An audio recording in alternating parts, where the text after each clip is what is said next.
vai intervir Alba, que espero que estea mellor. Si se me oesme, Alba? Non me oes. Sí, vale. Chegamos ao final, aquí salimos totalmente, bueno, totalmente non, do asunto estrictamente prehistórico arqueolóxico. É unha última parte onde se estudian manifestacións tan aparentemente pouco interesantes como pode ser o grafiti. Non é arte pastoril comparable de Salamanca, non é comparable a nada, son grafiti, pero o seu estudio nos permite, parte do propio traballo en sí, que é moi interesante, e a propia, bueno, ala vos contará como fixo como conseguiu as entrevistas, como conseguiu que a xente lle contara cousas, non? Porque, bueno, por motivos varios que logo podemos discutir comendo, pois é difícil, non? E isto é que quizáis o que nos pode permitir facer esa reconexión entre as persoas que actualmente viven cerca da cova e a propia cova. Non se pode abrir a cova para que sigan facendo grafitis, obviamente. Agora sería vandalismo, no seu momento non o era. E iso é o que ela conseguiu transmitir e por eso conseguiu a confianza suficiente. E esta maneira, esta vía que quizás nos poda permitir facer esa reconexión e que a xente aprecie o que é a cova, non pola simple vía da imposición, a lei di tal e a lei di cual. Hai que intentar outras vías, porque senón tampouco é posible esa labor, non sei como chamar, social, que temos os historiadores ou que temos os prehistoriadores. Bueno, xa non vos contou máis, deixo a ela, que foi a que realmente fixo o traballo, estás mellor, espero. Estaba mala. Gracias. Si podedes compartir vosa presentación, porque non me deixa. No? Bueno, entón... Si ese chicos ve, como mellor... Tens que decir ti cando pasar. Vale. Déixame probar unha cousa, vale? Vale.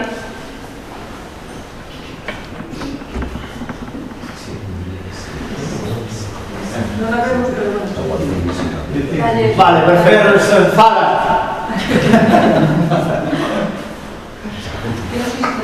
Los que non escuchan. Podes empezar xa, Vale, pois podemos pasar a seguinte. Pasa. Eso de ti. Aí non se pode. Bueno, un pouco como acaba de introducir Mar, este traballo en arqueolóxico foi con dos objetivos principais, que era coñecer por suposto a valoración da xente de Cancelo, esencialmente, solamente nos circunscribimos á parroquia, e logo procurar unha colaboración e produción creada dende o diálogo, e non dende a imposición, e para iso creemos que é necesario coñecer a opinión tamén da propia veciñanza. Podes pasar.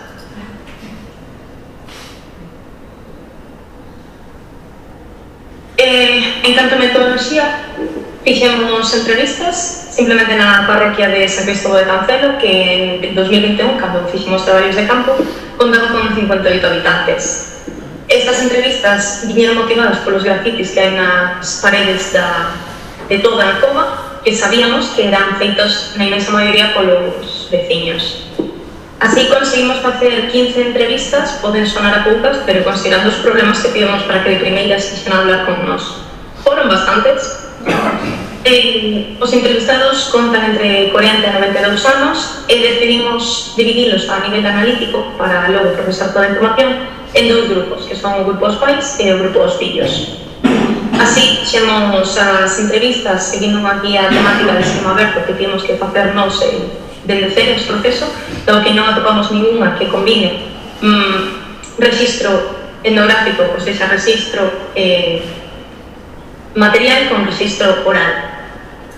Así, de todos os temas que tratamos e da formulación das liñas que abordamos coa veciñanza, iban todos coa fin de evitar o risco da subjetividade ou de obter a resposta que queríamos obter porque queríamos que sabíamos. E isto foi moi interesante porque nos demostrou que estábamos errados en certos aspectos. Todas as entrevistas temos na parroquia cos veciños, tanto a nivel individual como en pequenos grupos familiares, e estas últimas preferímolas cando se trataba de veciños de maior idade para favorecer a comunicación con eles. Durante as mesmas tomamos notas manuais e cando nos deixaron tamén un registro de audio. Podes pasar. No que respecta aos grafitis, o aspecto máis puramente arqueolóxico do cal partimos para facer todo o traballo, inicialmente identificamos ao menos 140 sinaturas e sinantes distintos que ou ben repetiron ou simplemente firmaron unha única vez. Así, os cálculos estadísticos dannos que temos un 67% de homes, un 19% de mulleres e 13 casos indeterminados que comprenden dende letras, iniciais, nomes das casas ou apelidos. Mais aló das sinaturas tamén hai certos símbolos que se representan en número de variedade moito inferior e que xa corresponden co grupo dos fillos. Podes pasar. A inmensa maioría dos grabados realizáronse polo método da incisión sobre a pedra caliza da cova en sí, para o cal empregaban pequenas pedras coas cales rayar. Hai outros métodos, pero son moi minoritarios. Un deles é o carburo, que está moi concentrado, como vemos o de Tira, nesta galería este sueste e que creemos que son coetanos.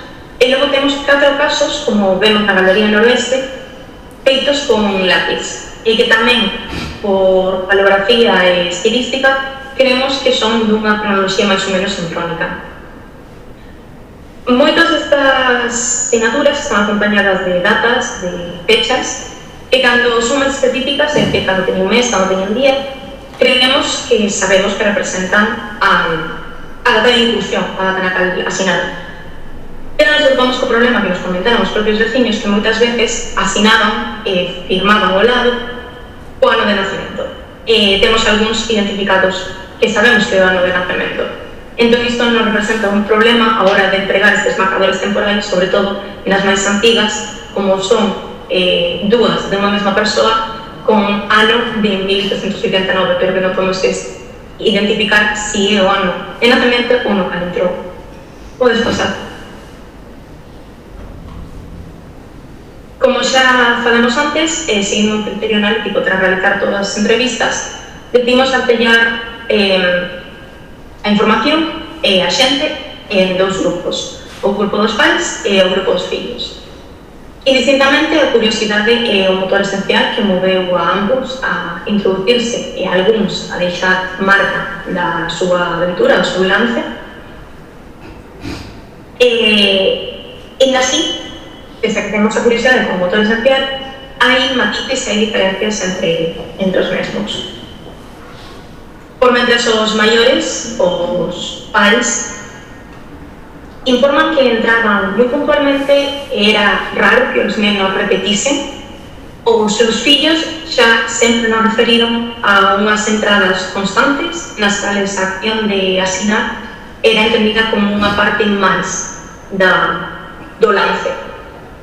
Repetían frecuentemente estas visitas e ainda que xa solo se centraban na época estival. Temos que este primeiro... Podes pasar.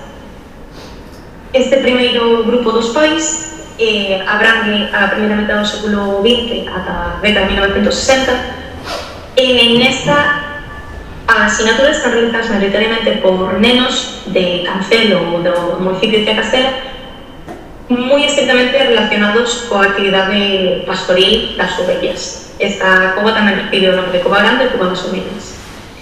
Así, estes nenos subían ata a boca da cova moi frecuentemente, non casa diaria, pero sí que acodían con frecuencia e solamente se introducían pois, en momentos mortos nos cales tiñan a resgardo de inclemencias meteorolóxicas ou as bestas ou en momentos nos cales se estaban facendo. Así, para eles, a Cova Grande, a que nos chamamos Coveiros, era apreciar principalmente como un fito máis na súa paisaxe diaria de traballo. E a consideración que tiña na mesma era polas posibilidades e os recursos que ofrece económicos. Podes pasar. Así, xa na década dos 60, atopámonos con que todas as transformacións da explotación e dos recursos naturais en esencia, o cambio de economía base do municipio, da localidade, levou a un cambio de relación co contorno. Entre eles, esta cova abandonouse, entre comillas, paulatinamente o pastoreo, e un elemento que apareceu que resultou ser esencial para este cambio é a inmigración.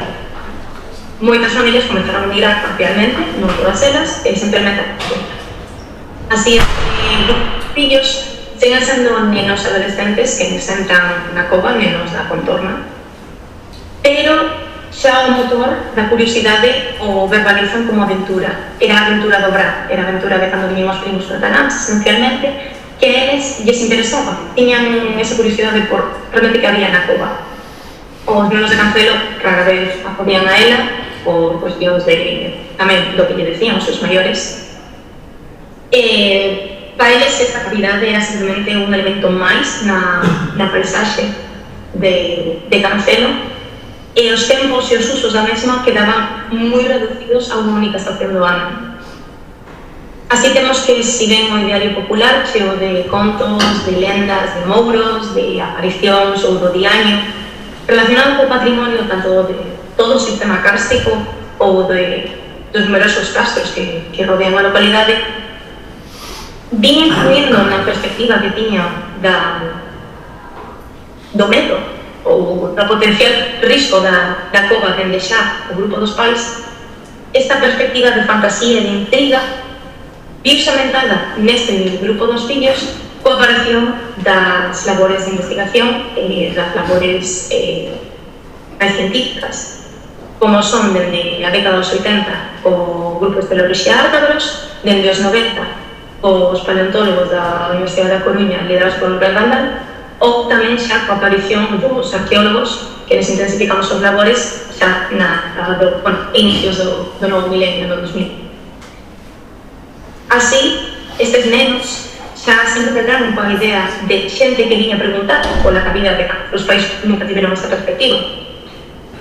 E para eles esta búsqueda, esta procura de xente foránea, de terceiros, da cavidade que a eles sempre lle reiteraron, sempre que eles dixeron que non se chegaran, que era algo que non tiña interese, porque non hai ninguna formación espectacular dentro de ellos.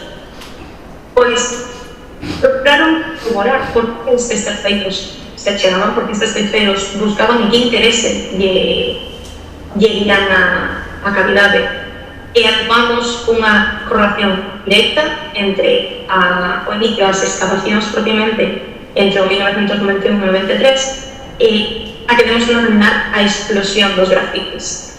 Hai unha cantidade inmensa dos grafitis datados con ano, que son todas destes 3 anos e polos mesmos nenos. Está directamente relacionado coa actividade investigadora. Isto xa chega logo a todo o 2008, incluso cando logo da marcha do equipo de investigación xa da USP, porque temos o mes no que adentraron, que seguían entrando con esta intención de ver que viñan buscar a xente de fora. E así como a aparición destes terceiros no plano de investigación, atopamos que para elas a cavidade xa deixaba de ser un elemento máis, un elemento que estaba aí xa, a que agora era algo que tomaba importancia pola singularidade, polo que nela se conserva e que era o que viñan a procurar de contas. Podes pasar.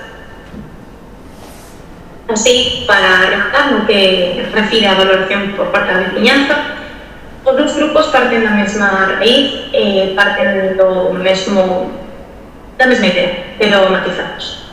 Se pensamos que os maiores pagan, todos están de acordo con que toda a zona estaría mellor sin intervención de terceiros, e por terceiros xa non só se refiren aos grupos de investigación ou aos grupos máis científicos, sino a propia canteira, que esta sí que imputa unha certa